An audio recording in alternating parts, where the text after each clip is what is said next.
So what happens when one of the most powerful banks in the world quietly starts building a stockpile of a critical metal? A stockpile so big, it actually rivals what entire countries hold. Well, you get a powder keg sitting right there in plain sight. Let's dive into the incredible story of JPMorgan Chase's massive and pretty mysterious silver hoard. 169 million ounces. That is the number at the absolute heart of the story. According to some deep analysis of public market data, that's how much physical silver JPMorgan has systematically stacked away over the last decade. Seriously, just let that number sink in for a second. Now, to give you an idea of just how massive that is, 169 million ounces is more silver than most countries on Earth hold in their national vaults. It works out to be about 20% of the entire world's yearly mine production, and it's all sitting under the control of a single financial institution. This isn't just some trading position, folks. This is a strategic fortress. And that, of course, brings us to the two big questions we're going to unpack in this explainer. How in the world did one bank manage to get such a dominant position in a global commodity? And maybe more importantly, what's their endgame here? Okay, so first things first, building the hoard. You know, this story doesn't start with just a simple market buy order. Oh no, it's a really calculated strategy, one that was forged right in the fires of the 2008 financial crisis. Let's just break down how they pulled this off. It all kicks off in March 2008. JPMorgan buys the collapsing Bear Stearns. Now, along with the investment bank, they inherited something way more tangible: Bear's entire precious metals operation, which included its huge COMEX-approved vaults. So boom, they had the infrastructure. Then, from 2011 all the way to 2020, they used that infrastructure to just systematically take physical delivery on the futures market. They were turning paper contracts into real, solid silver bars, month after month, until the hoard was pretty much complete. And this is where the story gets really interesting. We're talking about a billion-dollar contradiction. Suppress the price, stack the metal. Yeah, the very same institution building the world's biggest private silver stockpile was also caught and fined for illegally pushing its price down. This quote here, "Defend the fix." This comes directly from internal company chat logs that were revealed by the Department of Justice.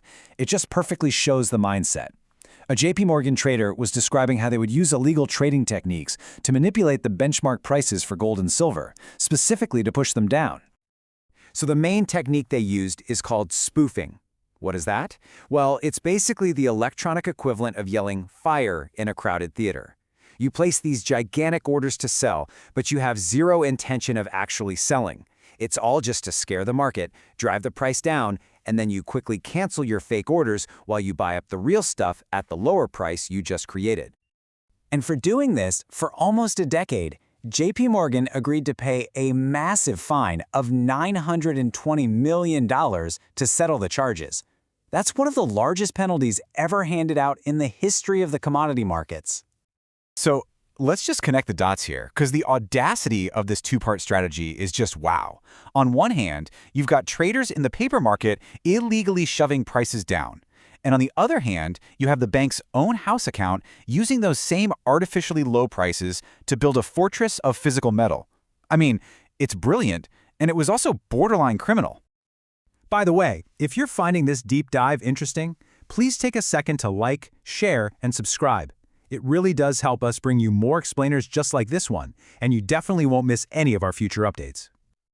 Okay, so this whole accumulation story, it only really truly matters because of what's happening in the bigger physical market right now.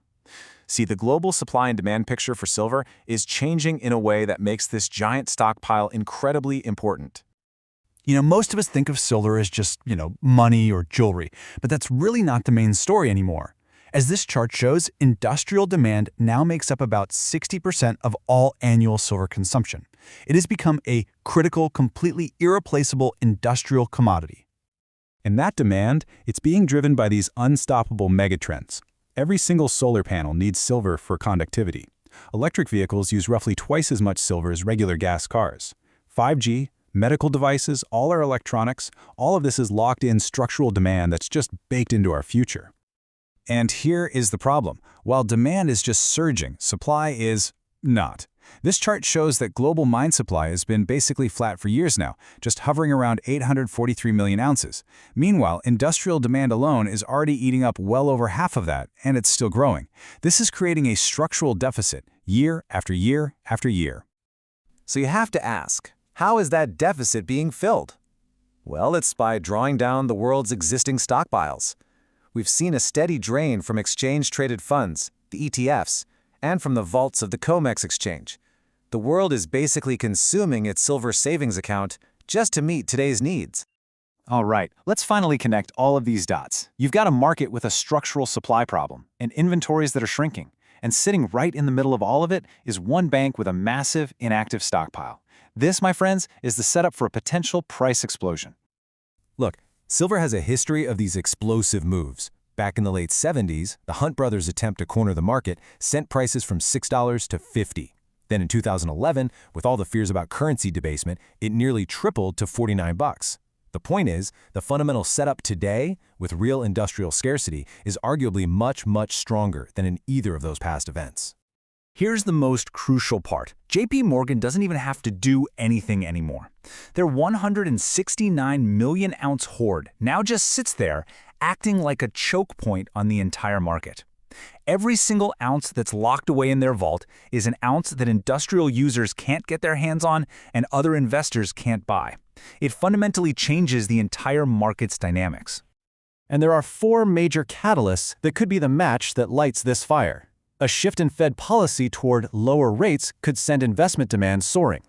The green energy transition provides a relentless, constant source of physical buying. Geopolitical shifts could see nations start hoarding strategic metals like silver. And finally, some kind of panic in the paper derivatives market could force a massive short-covering rally. Which leaves us with this final thought. For over a decade, a single bank built a silver fortress, piece by piece, in plain sight. They did it while the market was distracted, while prices were being suppressed. So what happens when the rest of the world finally wakes up and realizes the physical scarcity they've been preparing for all this time is very, very real?